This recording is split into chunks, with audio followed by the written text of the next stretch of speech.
I remember when I got to the marathon distance and I knew that anything beyond that was going to be new to me. I like Yeah. took a video of myself just so I could remember Yeah. that Yeah. moment. Yeah. You know, Yeah. Yeah. it's the first time that I'm ever going beyond Yeah. like 26.2, and I was Yeah. like in the desert with all these like rocks and trees and plants Yeah. and things like that. So just really wanting to like solidify that moment. And again, like thinking back, going back to the lupus thing, just like Yeah. just doing that being such a huge accomplishment from like, you know, Mhm. having all the pain from before, and now I'm Yeah. running, you know, 30 plus miles for the Yeah. first time. So Yeah. yeah, it was incredible.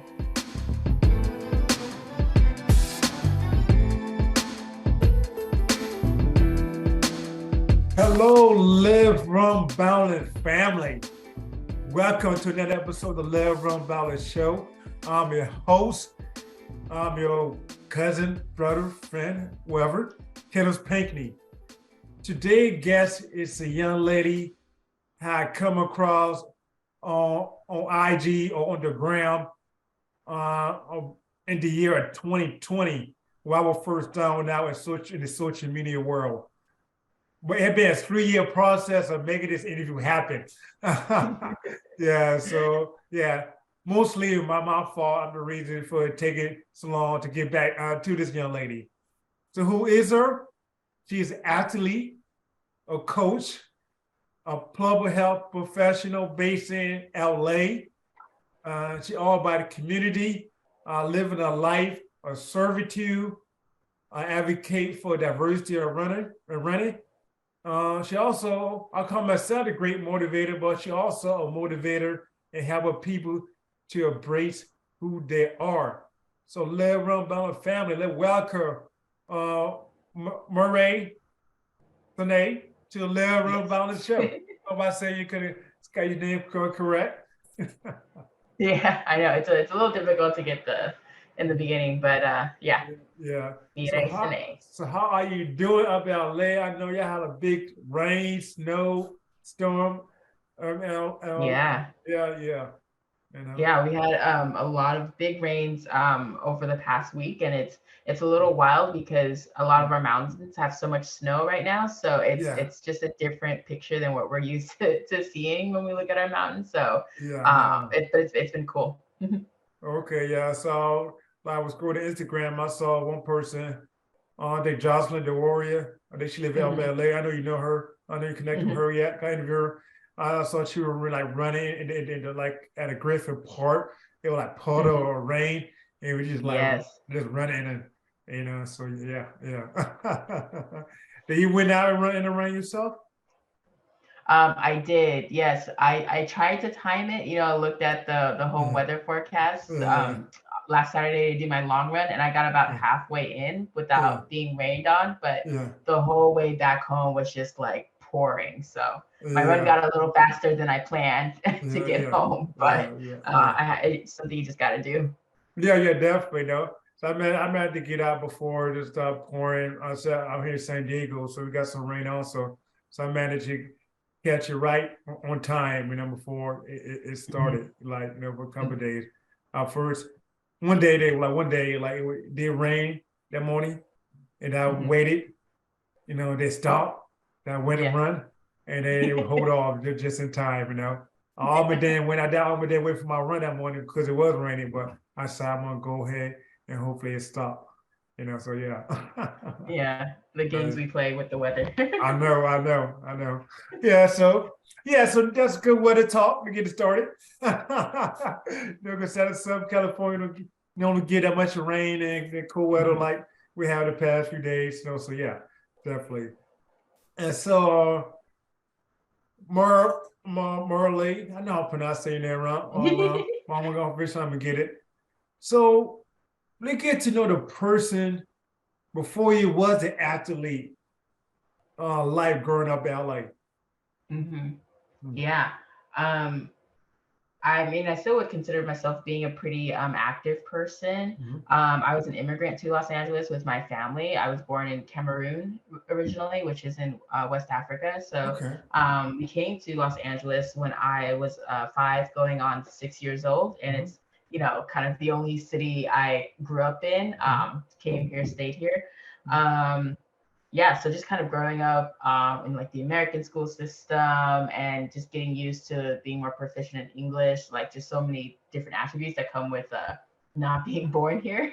Yeah, yeah, um, but I mean, my parents were all about an education. That's the whole reason why we came over here. So it made for a pretty studious, individual in myself. yeah, And the good thing was that like I naturally love learning already. So yeah, yeah. enjoyed school and learning, and I started picking up like different extracurriculars, I guess, Mhm. around elementary, middle school. Before running, I was definitely more interested in dancing. So Oh, okay. I love doing. I started out with ballet when I was a kid. We Yeah, still play sports, like my brother and I would do like pee wee basketball, but yeah, dancing is yeah. the one that kind of stuck. Mhm. Continued that through middle school and even like high school before I Okay, started picking up like volleyball and track and things like that. So okay. big nerd, love school, love Yeah, yeah, like yeah, all the projects and such. But yeah, yeah. yeah. Okay. Yeah, yeah, I like dancing myself, still like dancing, yeah, so I know the type of dancing you were doing, but no, yeah. I like the soul train line dancing or whatever. Mhm. Yeah, yeah, yeah, yeah. So I saw a run out I really love a lot. I enjoy dancing, Mhm. I Mhm. was dancing before I was running. Yeah. Yeah. Yeah.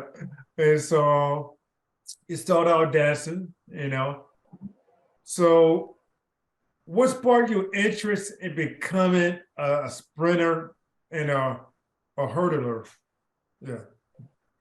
I'm in high school. Yeah. That was kind of my first introduction to Yeah. formal running, I Yeah. guess. And I honestly only joined our track team because Mhm. a lot of my friends were doing it, and I didn't Okay. want to Yeah. do Yeah. like a regular PE class. I think it was maybe sophomore or junior year, I forget which, where you have that option to um, either pick, the regular PE class or join a sports team for that semester. And I decided to go out for track. Because I was interested in like the shorter distances at the time, and Yeah. hurdling had always looked really cool to me. So did like sprinting and the team relays. Yeah. Not into distance at that point at all, Mhm. but unfortunately our school was had a pretty small campus. Mhm. So in order to even have track practice, we would have to run to our neighboring high school, which was Mhm. about maybe, I don't know, 1K Mhm. up to 5K away. So even Mhm. though I didn't like distance running, there was still distance running being snuck in there. So I kind of got my first taste of just like endurance Mhm. as our track warm up. Yeah. Oh, okay. Okay. So, so you started like a sprinter in high school, and then Hmm. eventually you went to distant running. Um, Hmm. yes. Hmm. Uh, okay, Yeah. so That was about in college. in college, you call it distant. Mhm. Okay, then, Yeah. cool. Like marathons, things like that. Yeah. Say it again. Marathons and whatever, like Ooh, distant or mar- what? Yeah. Distance for me in college was a 5K. Okay, okay, okay, Like okay, that was pretty long. okay, okay. I got you. I got you. I I got you. Yeah. didn't even touch anything Oh, that comes later mechanical on, and like, yeah, until after. Yeah. yeah. Yeah. Okay. Yeah, we're gonna hit on that, And so do you enjoy being a sprinter? Do you um mm, Yeah, it was yeah, fun. Just yeah, like yeah. the team aspect of it, I think was, what made Yeah. everything come together. Okay. Yeah, Mm, competing with different schools and getting mm, to travel to different high schools and things like that yeah, was yeah, like, yeah, another part yeah. of like the high school experience. Yeah, And yeah, I guess, yeah, it's always fun to go fast when you yeah, can, yeah. especially when you're young Uh, and you have yeah, I that know. speed at I that know, I time. know. Yeah. So so So you try to capitalize it then. yeah. Do you find it hard to adapt for a sprinter to do like distant run like 5K? Was it hard to like adapt to adjust to it? You know? I mean, at first, but I think that kind of comes with just like Yeah, sticking with your the practice. endurance. Yeah, yeah, yeah, Yeah, yeah. yeah. Learning how to like sustain Yeah, in yeah. a 5K like upwards Uh, of 30 minutes versus just like that quick burst of one yeah. lap around the track or two laps around the track. So Okay, it definitely okay, definitely took some time. okay. And so you done it, so you done that for a while. So high school, distant running 5Ks, things like that. Mhm. And Mhm. then after you graduate from college, um, So what year did you graduate from college? You know, my asking, what year did you graduate? I graduated officially in 2015. I have to say officially because Okay. I did my like graduation ceremony in like Okay. 2014, like a year Yeah. before, but I still Yeah. had classes to finish Okay. up. Okay. So I Okay. wasn't officially done until Yeah. like the Yeah. summer of Okay. 2015. So trail running. So tell the family about your journey of being diagnosed with the autoimmune disease, Mhm. lupus, in 2013, and how that led to life running out with the trails. Yeah. So prior to being diagnosed, I had gotten more into running because of my major. I was an exercise science major Yeah. at Cal State Long Beach. So I was Yeah. learning a lot about like physiology and just Yeah. training, nutrition, all of these things. So I utilized our school gym because it was so new. Yeah. Had a great time like taking classes and such. Mhm. So I went from being very active, very healthy to Mhm. it felt like it was overnight, but it actually took a year for me to be diagnosed with lupus. It kind of just started with like joint aches, not really being able to explain those, trouble sleeping, yeah, like little things I didn't notice until later on. So I had to keep going to the doctor, sometimes even the emergency room. Wow. And before they could admit me until I started showing like physical symptoms like in my hands and before I was finally admitted and then diagnosed at the hospital. So that's part of the reason why I ended up graduating late. This like I know I had to take medical leave to go through some of the initial treatments and things like that. But I think what really helped me in the process or like leading up to a diagnosis was the fact that I was already an active person, an active, healthy person. So if I hadn't taken that initiative on my own to be exercising, I feel like I would have been, way worse. In the beginning, it was not to say that it wasn't bad already. Like I did have to do like chemotherapy and all these treatments, but looking back, it's like being active is also what helped me recover and helped me kind of lessen the blow of having lupus. So that's what kind of stuck in my mind, during those times is like, I had to find health as being able to run and do these things. So if I could just get back to that point, I knew that I would be on the right path. So I took the time to do those treatments at first. Still communicating with my doctors, making sure that they know that, hey, I want to get back to this, kind of lifestyle. But it was almost like starting over again too, like going back to like, the 5Ks where just practicing trying to run a mile without stopping or being in pain and building up from there. So I feel like I've had kind of two different careers when it comes to running. It was like the pre-lupus and then the post-lupus. Yeah. Definitely.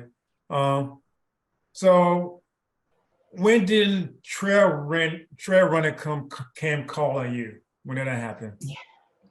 That would have been in 2018, I ran my first ultra. So it was just like not even a dipping your toes into the trail road. I was like, I'm going to do a 50K, which is 32 miles. But I felt confident because at that point I had run a few marathons already. So I was like, okay, I think I've gotten, the distance, used to that distance. Now I want to see what it feels like to go a little bit beyond. And then not even just beyond, just like the challenge of the terrain. So very beginner's mind at the start of it all. Just like I had to ask a bunch of friends for like, well, how do you carry your food, or what food do you even eat? Where are the trails that I could practice out of the like hydration and things like that. But I think that's what I liked about it. Like, the first thing I liked when I was training for my first marathon was all the newness of it, like learning the initial like running nutrition and techniques. And now it's like applying that to the same sport in a different atmosphere. And so you told us, so when was your first ultra? When was that? My first ultra was December 2018, and it was out in Ridgecrest, so in the desert.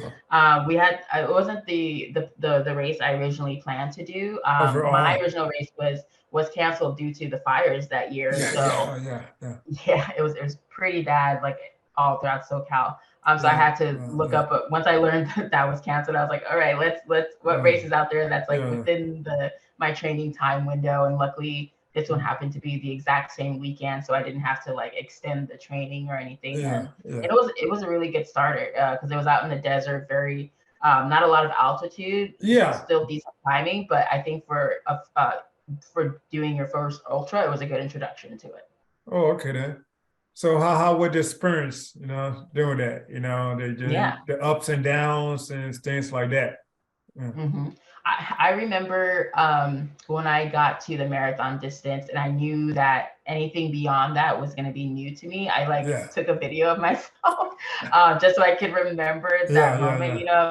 It's the first time that I'm ever going beyond like 26.2, and I was like in the desert with all these like rocks and trees and plants and things like that. So just really wanting to like solidify that moment. And again, like going back to the lupus thing, just like just doing that being such a huge accomplishment from like, having all the pain from before, and now I'm running, 30 plus miles for the first time. So it was incredible. I can't imagine. Yeah. So, how has running changed your life or your lifestyle? On the lifestyle front, I think it's definitely helped with discipline and growth in other aspects of life, because what I found through training was that like everything kind of adds together. You can't do your Saturday long, your weekend long run well if you haven't like slept well or eaten well or prepped throughout the week. So everything kind of like has a purpose and it has a flow. So that kind of helped me apply it to just like other goals in life. You can't do the big thing without breaking it down into kind of small steps. And I think that the act of running itself and completing a race just like gives you so much momentum. Like when I crossed the finish line at my first marathon, I felt absolutely unstoppable. I was like, there's nothing I can't do. I just like that elation. And then it makes you want to see like, oh, if I can do this, then, who knows what else I can accomplish or what I've been holding myself back from because, of X, Y, Z. Yeah. Okay. So what does it mean? So you also, want to run it, but you're a coach also, right? You coach other runners, sir. So what does it mean for you to coach other people who want to run or want learn how to run or whatever? How have the people you coach inspire you? Yeah. I saw coaching as kind of like my natural evolution as a runner. I think I've always been kind of drawn to like leadership positions or positions of service, especially. And so it's just me. It's the manifestation of me trying to pull together everything that I enjoy. Being with people, being within community, and then helping them. So I felt that I could offer a different experience or perspective for my own running history, and it's been a good journey. I'm in my second year of coaching right now. Nice. So I'm just like, I still feel like I'm still getting into it, but I'm, more along than I was last year. And when it comes to working with athletes, I think it's so funny when you are, when you're talking with athletes and they may be describing issues that you've already gone through. So you have that expertise to like guide them, which I feel is really good. And it's a great problem solving. I think that's probably like the best part. And I wanted to be a coach because I also see the value in training athletes from where they are. There's, you can go online and find any sort of training plans, or you can be immersed in the community and think that, oh, if you don't look like this, or if you don't run at this pace, then it's not for you. And I really want to spread the message that like, no, this is for everyone. Like you're totally able to start from where you are and build up to where you want to go. Like you don't have to be like running the Boston Marathon to be a runner and things like that. So spreading that message for sure. Yeah, definitely running for everybody. It doesn't matter, you run a race or not, or Boston or wherever, definitely, they just got to go out there and do it. Yeah, definitely. So, as I research you a little bit, I come across an article you mentioned about your family. You say you're the only one in your family that runs, I believe. So they're the same. So talk about running in your family. How do your family feel? How do we what your family thinking you're doing all of this running, you know? Yeah, I think they were definitely concerned at first because it's not what you would see back home, really. Yeah. Back home it's mainly the males that are out doing activities like Oh, past a certain age, or like, yeah, and yeah, it's, yeah. we're a big soccer country too, so Yeah, yeah. it's a lot of men that play soccer, and like you don't typically see women just out running on their own like back home Yeah, too. yeah, So I yeah. think there was a little bit of that going on, and Mhm. definitely when I started doing marathons and they saw like the time commitment that it took Yeah, to yeah. train, they were a little bit concerned about that. But Mm. I think their mind started to change when if I had like a uh, work with a brand. Like I remember one of my Yeah, first big campaigns was with Hoka, yeah.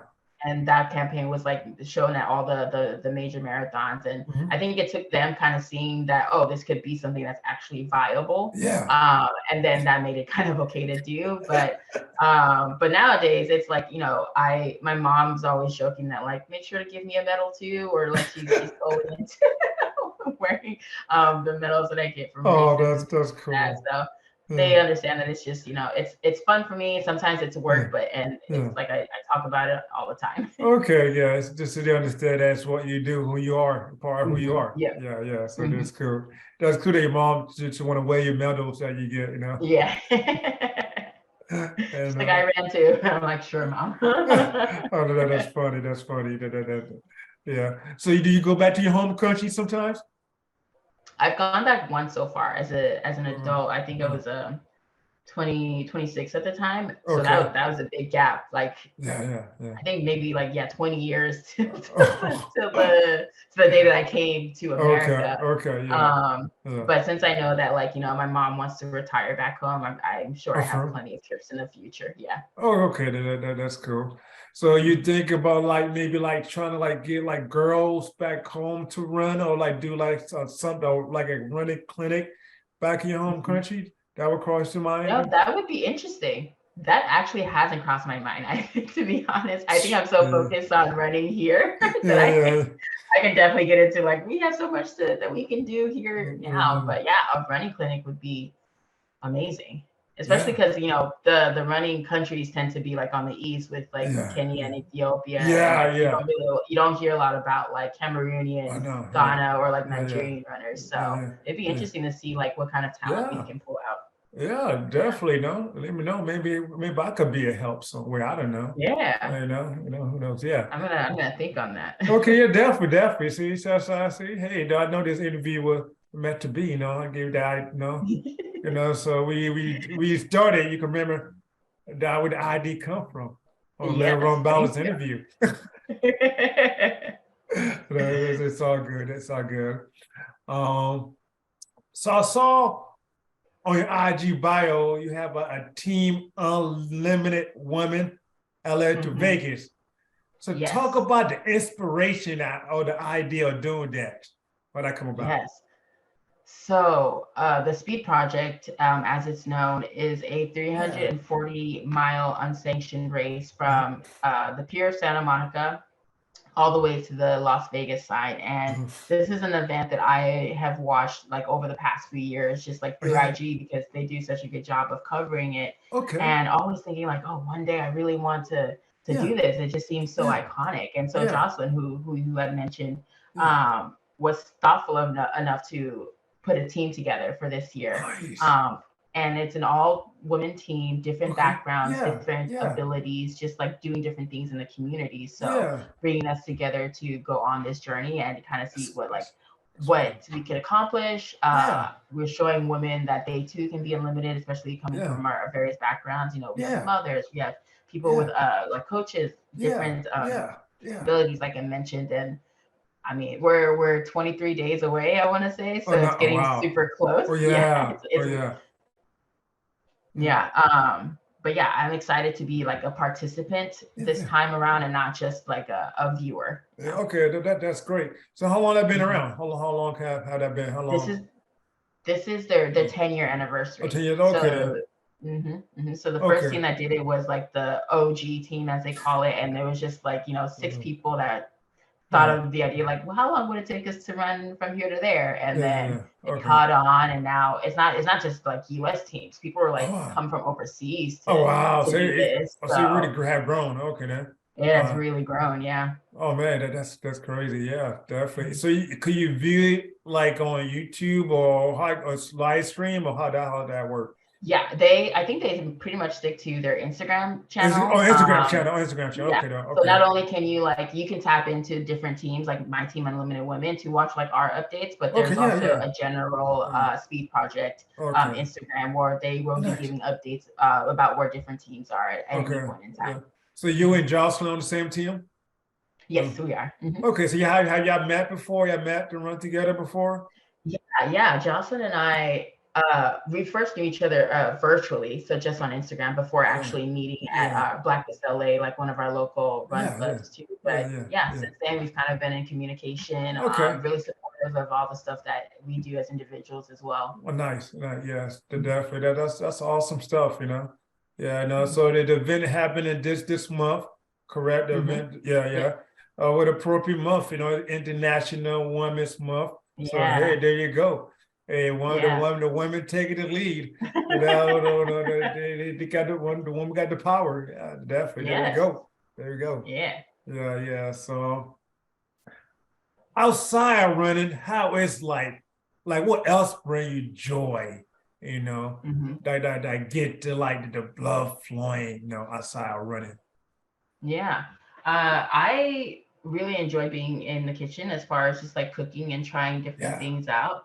Yeah. When I first moved out, to my first apartment back in college and Yeah. having those basic cooking skills, and sometimes I think back to the stuff I was making then to what I do now, and just like I love the idea of like going out and getting the groceries and then you Yeah. actually like making something out of it. So Okay. cooking is definitely high up on the list for me. Okay. Um, let's see, creative wise, I love hiking as well. Okay. I do live close to Griffith Park, so I Yeah. have total access to just going out on the trails. Like, so the ability to like kind of go out in nature every morning is pretty comforting. Oh yeah. That, so, It is. It is. yeah. Yeah.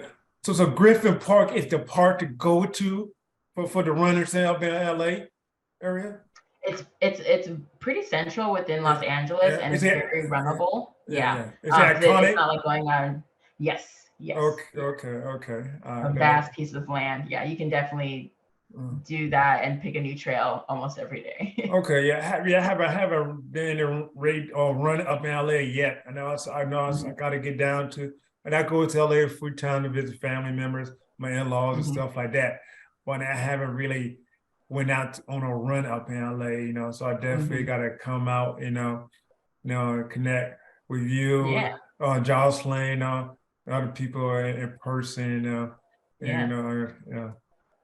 get a run. People though, I think not a lot of people know just how runnable or how many spaces we do have to hold activities in LA. We not just Griffith, but we've got Echo Park and Silver Lake and the Rose Bowl, so many mountains around us too. So you can just pick a place and I'm pretty sure you'll find people running there. Definitely. Totally agree. Yeah, so that's pretty cool. Yeah, so the last question. So what is your boundless motivation and thoughts? My boundless motivation. Yes. I think that I'm interested in just how many things I can accomplish in like this lifetime. Okay. And that kind of takes maybe a lot of filtering. I'm very geared. I think right now I'm getting into a space where like I really just want to do things that I enjoy, that bring me joy, and that in turn help the community. So having a purpose behind everything. So whether that is in running or coaching or just like doing things locally, like that's kind of the space I'm entering in now. Just kind of seeing like how much good can you do while you're here. How much good you could do. Yeah. I guess it's unlimited the good that you can do while you're here. I think. Yeah, definitely. Well, how I know I have sort of been the question earlier about the community of runners. What did that mean for you, the community of runners? You've been running, for a long time. You probably make a lot of relationships out the years you've been running. You make a lot of connection. You've been on different. You've been outside magazine. Representing that, sauce, all that stuff like that.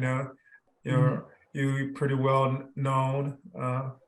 So, what does the community of runners? What that mean for you?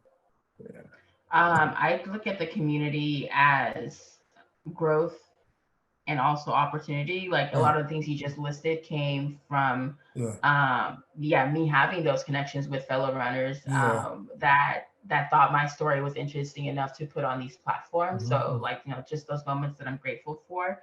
And each year it's just like learning more and more about what's out there. Like I had my first international race last year to do the Berlin Marathon, and seeing that side of like the running community and how things happen out there. Anytime I visit the East Coast, trying to link up with different communities there. So it's for me, it's not just like here locally in Los Angeles. Though our community has really grown over the last 5 years, I'd say it's like also using a tool like Instagram just to see how other clubs are doing things, how they put a spin on the culture. It's just so fascinating. Yeah, it is. How so simple running can bring people together, from different places, different walks of life, all that. Definitely, outside our own area, like you mentioned, So it's cool, the one run club up in Houston. Like a black run club. Like anybody can join, mostly black, because they. I don't want to get the name. I don't want to get the name wrong, But I saw see. Yeah. I mean, I see them all the time on the ground. Like, man, they have that much fun. I mean, they can't have that much fun. Up in Houston, I say I got to make a trip out to Houston, and hang out with them, I've been saying that for a while now, but I haven't done it. I only know about that club because I again through Instagram I was connected with a runner who lives in Houston, but mutually we both have masters in public health, so we're both like in the public health field, and somehow we were connected through Instagram, so we see each other's content, and then that's how I know the name ZFT because she's a part of that club, and it's just the world gets bigger. I know. Yeah. So but when you talk about your day job in public health, so you see how it's running in public, you working in public health. Is that like, are you able to like bring that world together? I think that is something that I am in the process of doing. Previously, I was working in homeless services in Los Angeles, so I was doing. So everything I started, at like a volunteer position, worked all the way up to being a program manager. And so now I am really trying to bring my two worlds together between running and public health. And one of those ways is starting a podcast to talk to different run clubs specifically. To talk about their impact, just not on running culture and community, but also to speak about the areas that they run in, because I don't think a lot of us runners are thinking about like just the privilege that we have to go to these spaces and work out. And from my public health standpoint, like that's a huge deal to be able to collect so many people at one time to do something that's beneficial, not just for the individual, but for the community as well. So that's a current project. And in a couple years, I'm hoping to start a club of my own too, hopefully with like the city's help. But also still with that public health kind of mindset in time, like really looking at like our environment, its impact on us. So there's so much room for growth between at the intersection of like running and public health, I feel. And it all come back to like servitude, and serving, giving back to others, So definitely, so that the key, So and you're definitely doing some great stuff, So that's awesome. Thank you. Yeah, and also just thank you for the time, Yeah, of course. Thank you. So thank you for Mireille, I know I say your name wrong again, but Mireille. Tell me again. Tell me again. Mireille. Mireille. Yeah. Yeah, Mireille. Thank you, Mireille, for Yes. joining me and the Live Run Balance family today. And so yeah, thank you. It's good. Appreciate it. So if people want to connect with you, tell me how they will reach out to you. Yeah. I'm definitely available through Instagram. There's my personal channel, there's my coaching channel, the podcast channel. But if you just want to hit me up, it's just at mireille.sine, so my first and last name. Okay. Similar with my email too. It's just firstname.lastname@gmail.com. So cool. Questions, comments, anything you want to talk about, just let me know. All righty. Also, thanks for that. Also, thank you, Live Run Balance family, for joining me for that episode of the Live Run Balance show. Live a life beyond the boundary you set on yourself. And Mireille has shown that she had lived beyond the boundaries, with her battle with lupus, able to overcome that and just and continue to go the distance with for running, from being a sprinter to a 5K to ultra, and going beyond the boundaries with her career, community, her job, and service to others. So yeah, definitely. And she'll show what it's possible. Yes. So, so again, thank you for showing out about what it means to be, live life beyond the boundary they set yourself. And family. Yeah, thank you so much for having me. Yes. Until next time.